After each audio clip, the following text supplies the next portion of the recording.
Well, I'm back again with another machine that I am assisting another collector in parting with.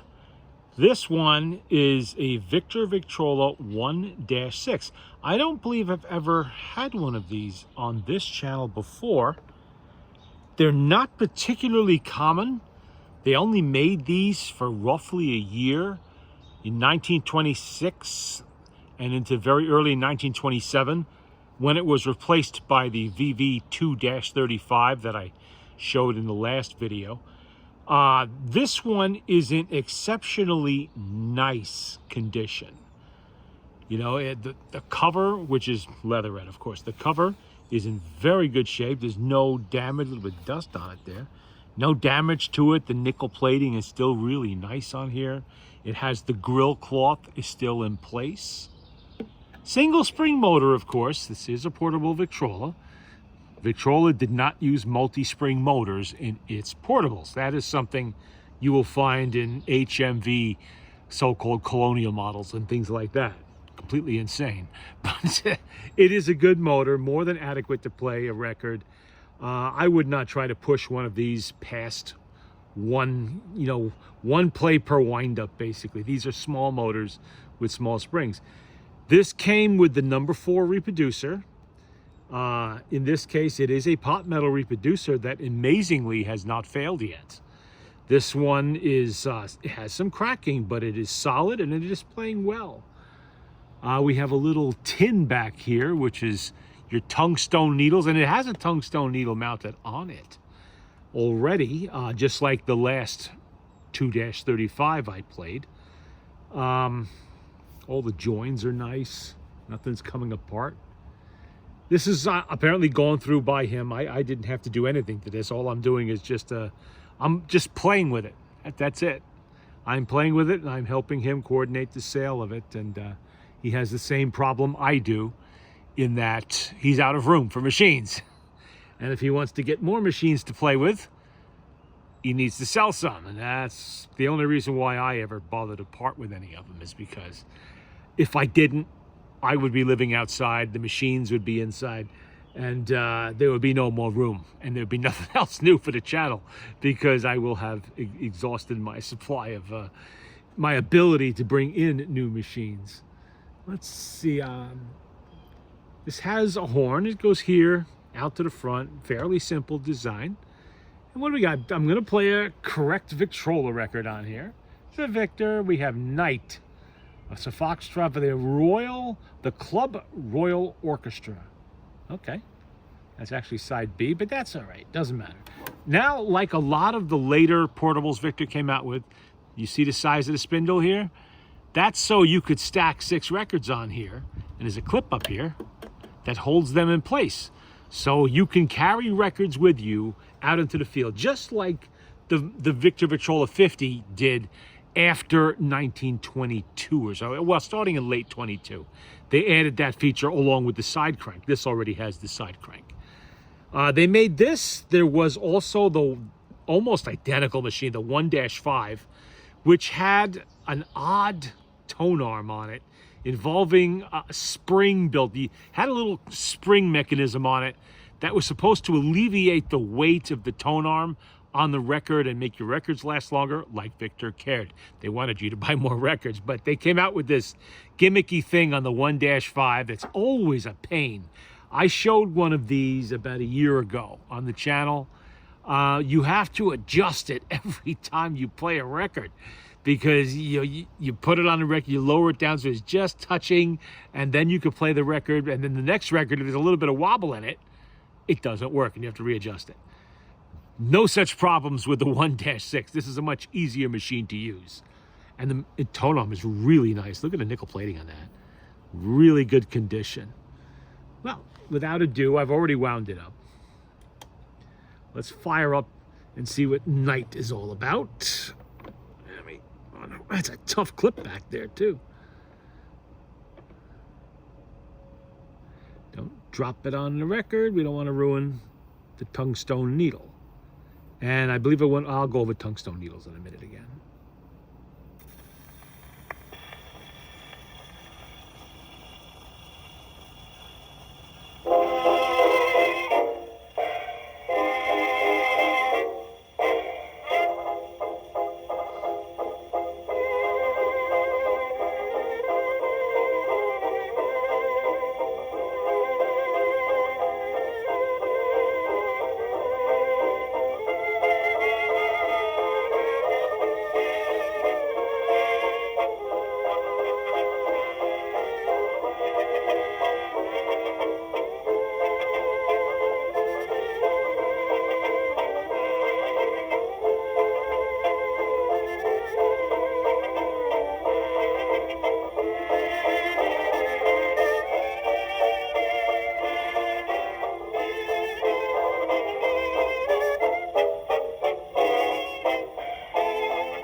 I don't know, I'm detecting some wear on that. It's either from the tungstone needle or it's the record that's worn. I've never played this record before, so it could be either or. I don't know, it's very hard to tell. Usually with a tungstone needle, you will play them until they won't play anymore. You know, and oh, this is what I was going to talk to about the tungstone stylus. Since the advertising from the Victor company from the 1920s is right here. Semi-permanent and changeable, they came in full tone and soft tone, combine all the advantages of a changeable needle with none of the objectionable features of the permanent point.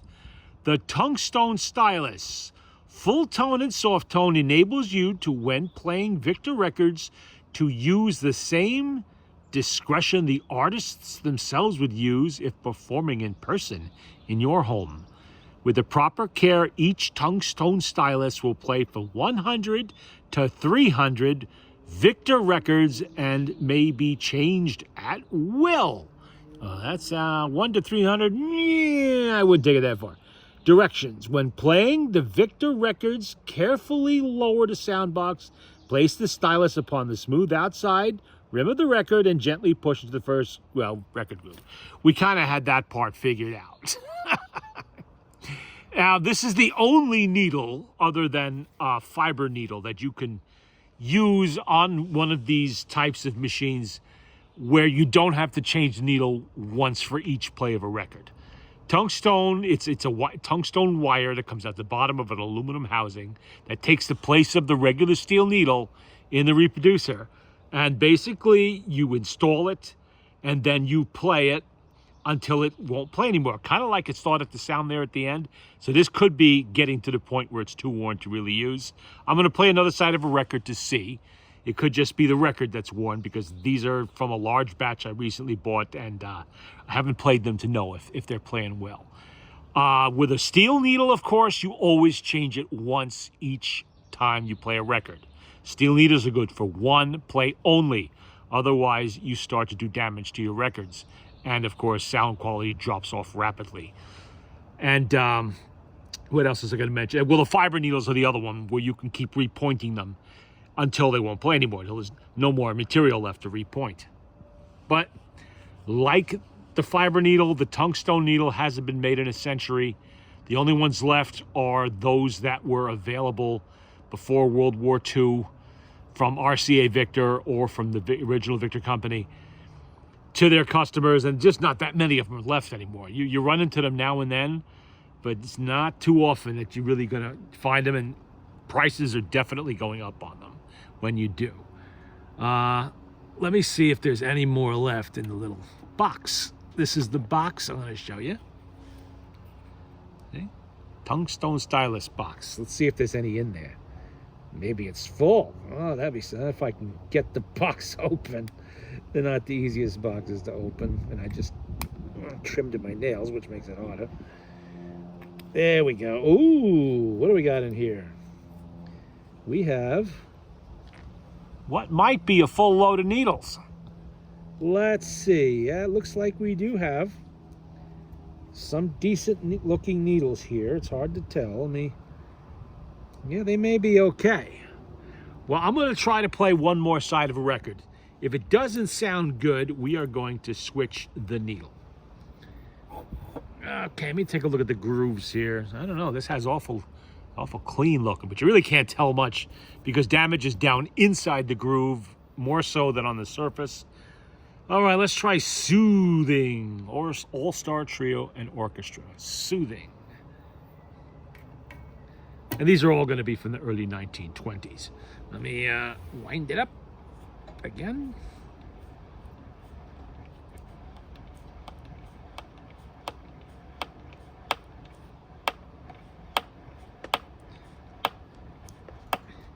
Okay, that should be enough. Let's see.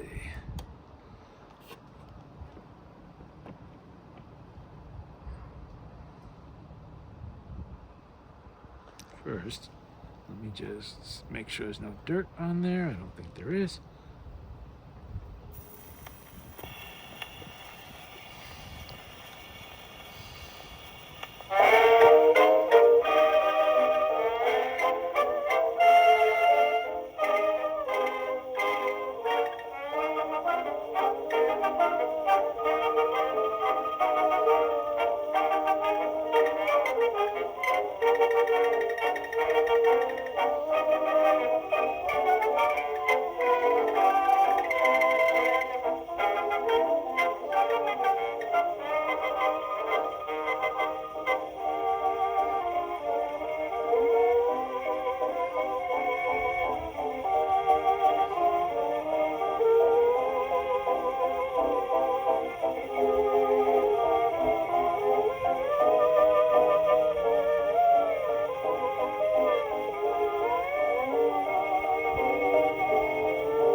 that didn't sound as bad, so I'm guessing it's probably a record issue.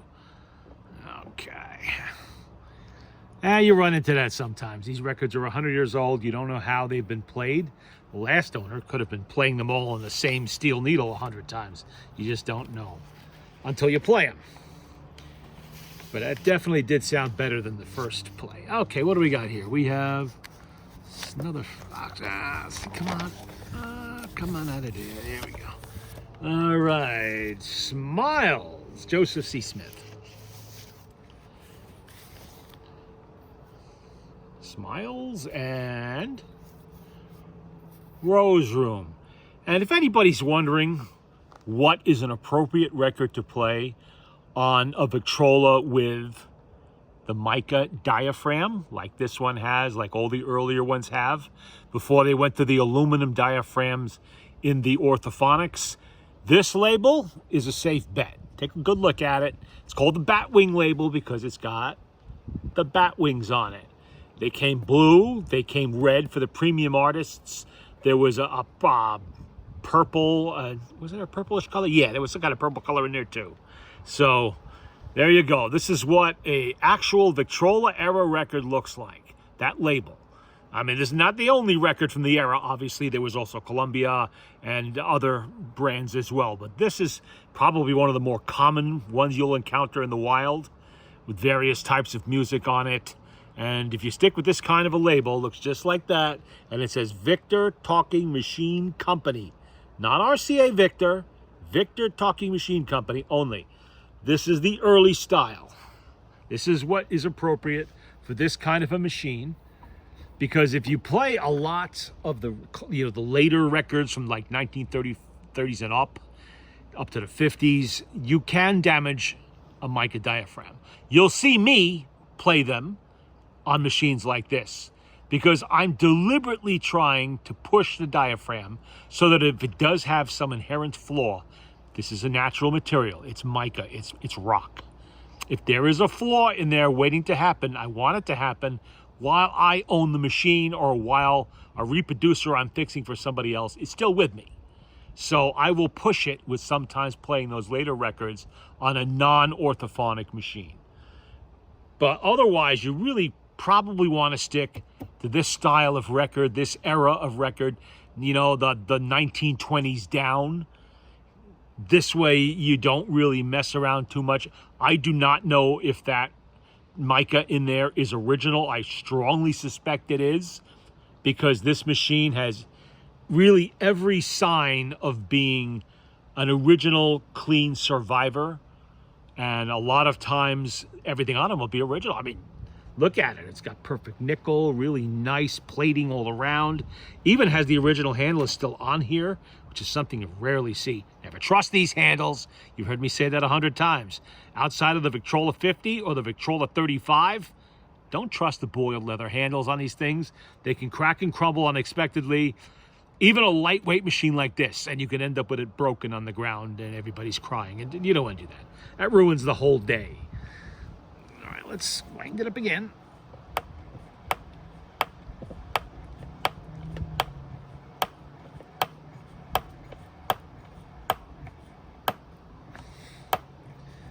Well, you really hear that one click. That should be enough. Okay. Well, it helps if you turn it on. I keep going to change the needle and forgetting it's a tungstone needle.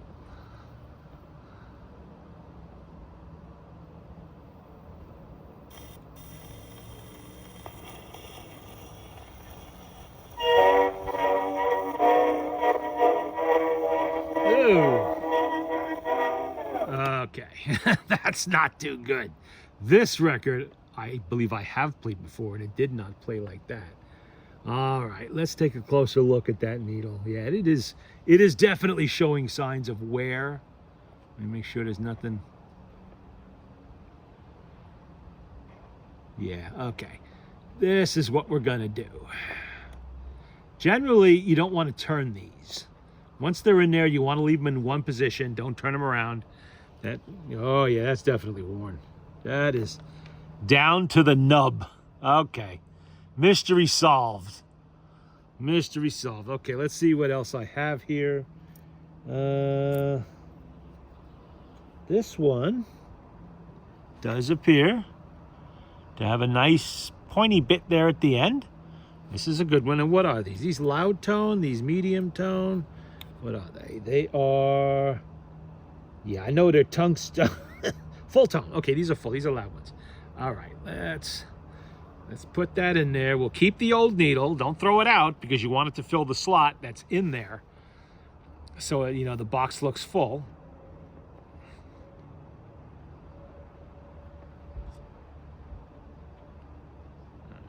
Loosen that a little bit. Careful with the tip on it now. You don't want to bang into the tip any. All right. Did I get that? This is a little awkward to do. Another good reason to use a tungsten needle on this stuff. You know what? Maybe I should just take the reproducer right off and do it. That's what a smart person would do. Unfortunately, I didn't eat my Smart Wheaties this morning, so... Okay, this is a lot easier. Now make sure she's nice and tight. Okay, we got it. Didn't bend anything up on there. Nope, we're good and straight.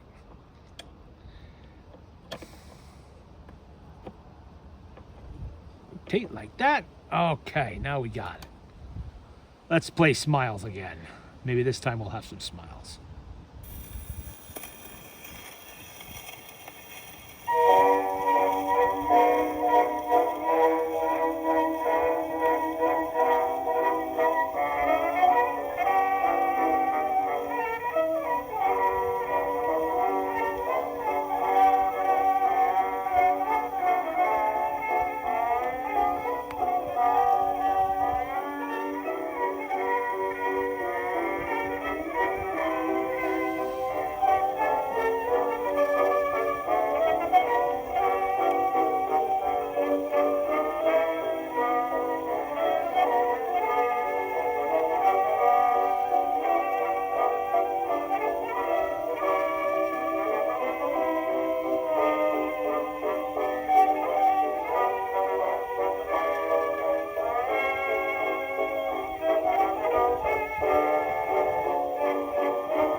Okay.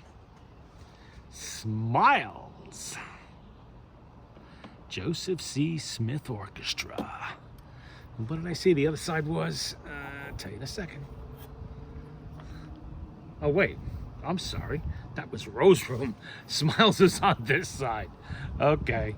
I screwed that one up. All right. We'll just play Smiles now. I'm sure most of you are familiar with it anyway, as that was covered by a lot of different orchestras.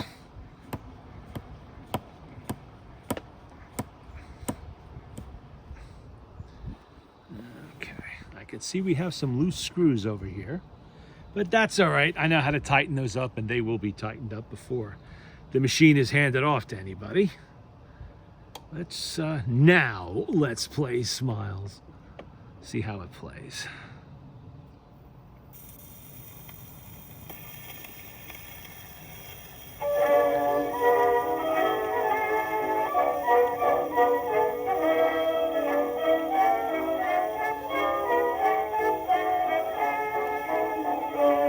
Wait a minute.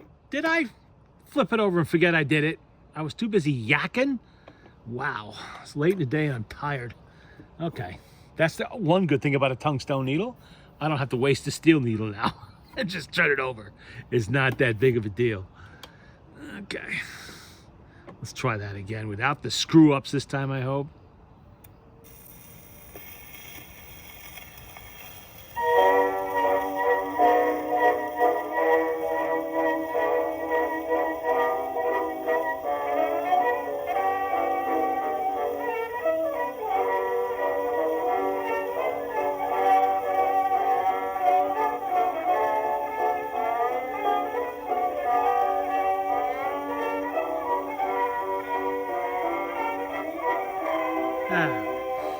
I think I did play that already, didn't I? Now I'm all confused. I'm going to have to go back and watch the video later on to see which song I actually played. You know what? We're going to save this record for the next machine I demonstrate and just go on to the next one rather than play it over and over again. Because since we do have a tungstone needle in there, I'm not wasting steel needles. I'm just wasting your time. That's all. And mine. So let's see. I brought 4 records out with this. What's next? Why not a waltz? Haven't played one of those in a while. A symphony waltz. Sympathy waltz, I'm sorry. That is the Victor Military Band.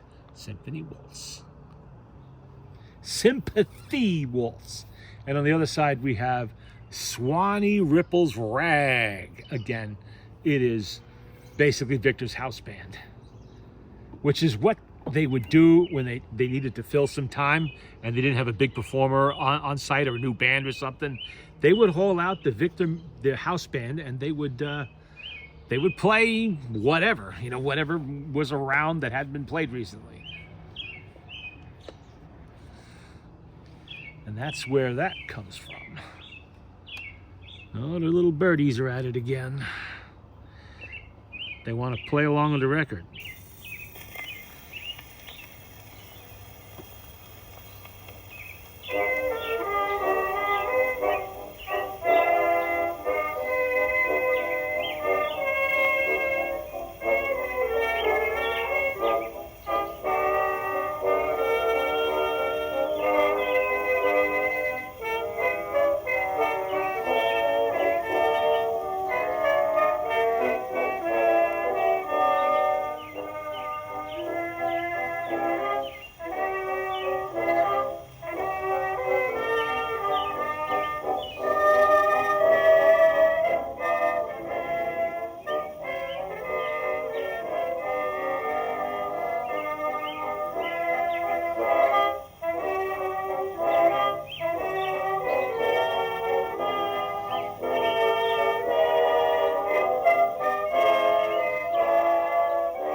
can hear the question coming already. Why don't you use tungsten needles on all of your machines? That would save you so much time. Yes, it would, but here's the problem. Tungsten needles are not all that easy to come by, especially good ones. They tend to be a little bit expensive, but that's not the big deal. It's more finding them in good shape that's the problem. But I play a lot of machines. I might play 50 machines, different ones in the course of a year. Here on the channel, ones you don't ever see, machines that belong to other people. And if I had to provide a tungsten needle for each and every one of those machines, that would be a logistical nightmare. So for my machines, I'm gonna stick with steel needles. Now, I do have tungsten needles on some of my machines, but those are the ones that I play regularly a lot, like my Victrola 16, for instance. I do currently have one on there. And I think they're one of the 50s. My original 50, I think I do actually have one on there. But for the machines that I'm just demonstrating and I've just serviced it and I need to play it, those ones, let me see if I can tighten that screw down. Those ones I will, use regular steel needles on, because I don't want to be sourcing tungsten needles constantly on eBay or whatever, trying to find good ones so that I can always be doing that. That becomes, a little bit more aggravation than I'm likely to put up with. So, okay.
I already went over the importance of sticking with certain record labels and types of records when playing these older machines. This record has a bit of dust on it.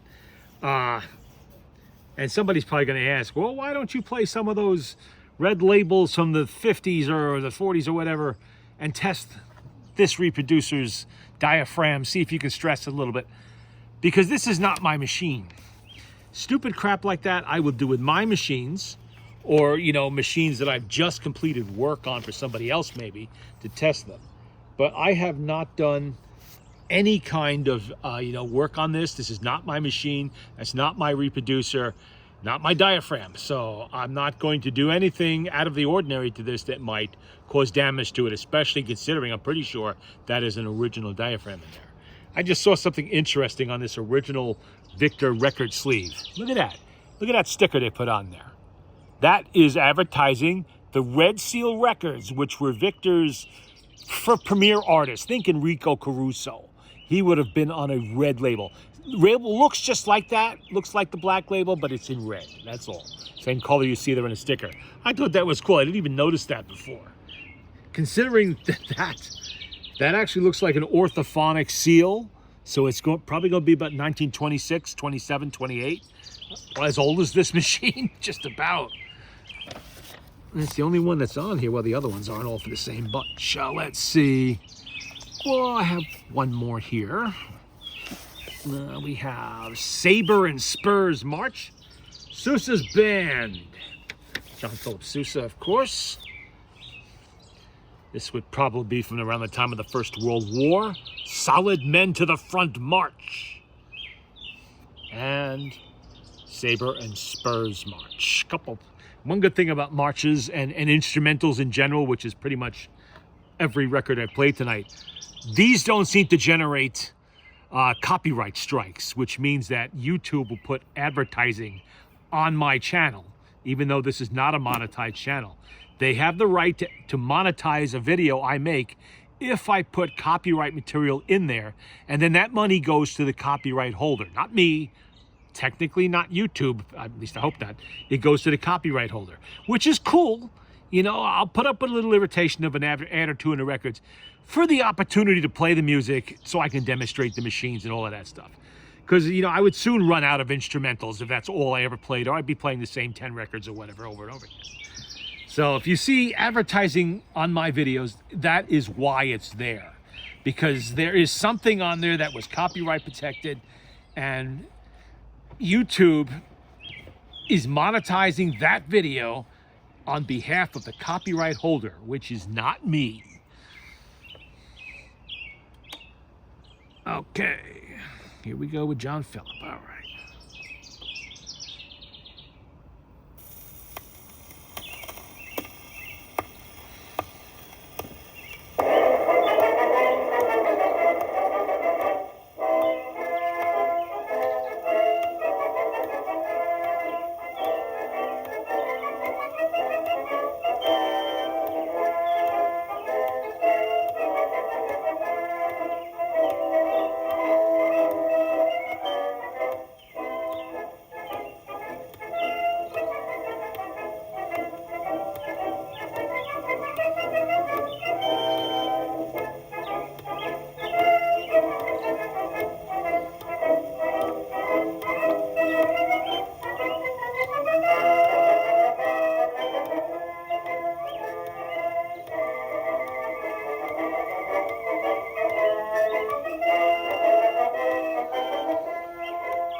was that record making a noise?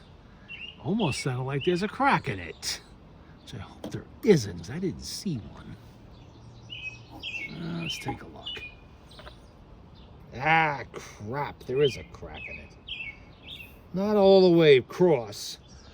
Only about maybe an inch. Damn. Figures. It was a good copy, too. Well, it could still be played, but that's just irritating. Well, let's see if Solid Men to the Front plays any better.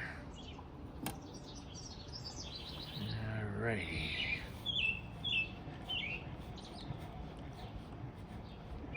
We don't need to wind it up all the way. We're only going to play this one record.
That is a worn record. Okay, so then now I don't feel so bad about being cracked.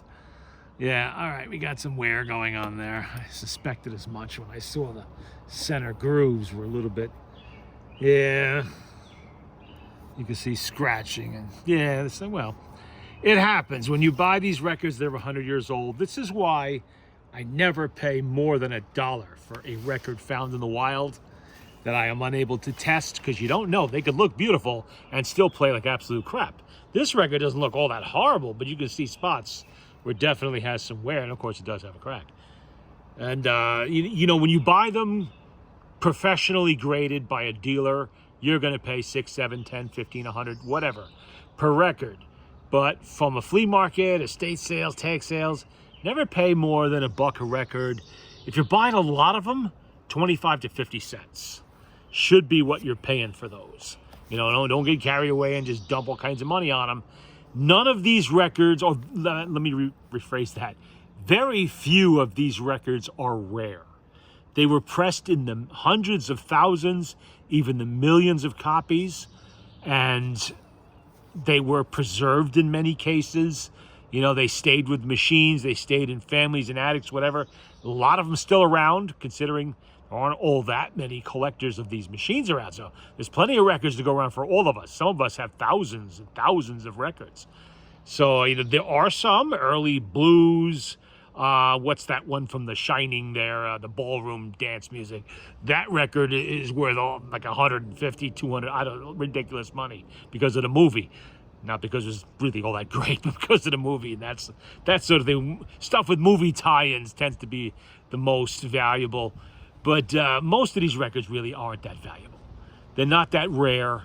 You know, you want to get a good collection of your own going, and you don't want to pay a whole lot of money for it, because if you pay $5 for this record on Tuesday, chances are on Thursday you're going to find it somewhere for 10 cents or even please take them. I've had that happen. Please just take them. I don't want any money. Just get them out of here. And you end up with a milk crate loaded with records, or even several milk crates, as the case may be. So you don't want to pay a huge amount of money. $1 is about the max I will go for most records. There might be one or two I'll go a few dollars more than that. Paul Whiteman's The Charleston. There's one. I have 2 or 3 copies of that. I will definitely pay a little extra for that in the hopes of getting a good copy, and I've been lucky so far with that one. You know, Glenn Miller's In the Mood, maybe. Enrico Caruso, Over There. You know, so on and so forth. Records of that nature. But not too many of them that I will pay a great deal of money beyond that. All right, this is, like I said, it's not my player. This is Charlie's player. A viewer on the channel. He's not on Facebook, so I'm going to put this on Facebook Marketplace for him. And I do not believe he would be interested in shipping it. And I would not recommend that course of action. I wouldn't recommend, of course, that shipping any Victrola, put it that way. But some will hold up to shipping better than others. Yeah, you think they're all portable machines. They're made to be carried around in the field. Yes, that's true. But they're 100 years old. And what the shipping companies tend to do to packages these days really stresses them beyond, you know, what they were initially designed to handle. Okay, so just imagine wrapping the heck out of this with 10 layers of bubble wrap, double boxing it until the box is 8 times bigger than a machine. You know, $5 worth of tape all around it. Will that survive being thrown out the bottom of a cargo jet to bounce down the runway till it's thrown in the back of a semi-trailer, dumped in the back of a small delivery truck, and then thrown out on your driveway, where the driver will then use it as a step stool to reach the radio antenna on the roof of his rig to adjust a little bit? That's an exaggeration, I know, but it's not really all that far from how some of these packages get handled. Now, a Victrola 50 is a very strong wooden box. It is. Victrola 35, another very strong wooden box. And these, when Victor, you know, came into 1926, the only time they made a heavy portable was when they were trying to impress people to pay more money for one. That's the 2-35 and the 2-55. And earlier, the 2-60. You know, those were very heavy portables, like the Victrola 50. That's another one. 24 pounds or something like that. You know, in those days, people equated weight with, you know, really high quality and expense, that sort of thing. They figured if it was really heavy, it must be worth a whole lot of money. So they indulged that. The companies did. They made things sometimes heavier than they really had to be. This is not the case here. This is a lightweight cabinet. It's got a leatherette covering, so it's not covering beautifully grained oak or something like that. There's probably ash under there, or maple, or some other, you know, a hardwood, yes, but not quite as tough as oak or something like that. When these things get banged around, they can get broken. Ask me how I know this, and I'll tell you about the asshole who sent me one and didn't pack it the way I instructed him to do. It wasn't this model. It was, I forget which one it was. It was another model, very similar to this in design, but I think the lid opened differently. I forget which one it was. Came to me, smashed all the pieces. Unfortunately, it really was being sold as a parts machine, but an intact parts machine. When I got it, it was a fragmented parts machine with no hope that I could ever really put it back together and have it in good condition after that. It was all smashed. These were all smashed here. The sides, everything was just busted all to hell. And I was able to salvage the motor out of it. That was it, the crank. That was all that was usable in that machine. So I speak from experience on this. You know, if you're going to want one of these shipped to you, a private courier is probably your best and safest bet for shipping. That's where you hire someone to show up here. I hand this machine, or maybe I'll put it in a box or something. I'll hand it off to the courier, who then hand delivers it to you. You know, maybe maybe you live in Chicago and they're going out that way. They bring this and other packages for that city out there, and you pay a premium for that service. This is hand service. You would pay a premium for that. But at least you know that it's being hand carried and taken care of and not thrown around in the back of a cargo jet or a semi-trailer somewhere with 11,000 pounds of packages piled on top of the box. You know, and don't even get me started on having people ship Victrola records to you. Anybody that's, you know, been online long enough to read some of the message boards knows what happens when people ship records. Even when they pack them correctly, they end up in 1,000 pieces, because these records, they are brittle. Okay, they're brittle. They're like, think of this as like a fine porcelain dish, only it's thinner, and it will shatter. This is not an LP of the 1970s made from mostly flexible vinyl. You can just about bend it in a U and it's not going to break. No, these will definitely break. In fact, they will shatter. You saw the crack in this one? That's just a crack. These things will bust in a million little pieces, and it arrives at your door. You tear open the package, and out comes black dust and bits of, you know, nothing left, and a ruined label. And you're like, whoa. Well, you know what? You know, that's the risk you take when you ship things. But I would really hate to see something happen to a machine this nice if handed off to a shipping company. You know, there are some things it's no risk to ship. A package of needles, a crank, something like that. A book. You can ship a book, no problem. But don't ship something like this. So that's my word to the wise for this evening. All right, that's it. Oh, and if you're interested in this machine, like I said, it will be on Marketplace. I believe he told me to list it for $285.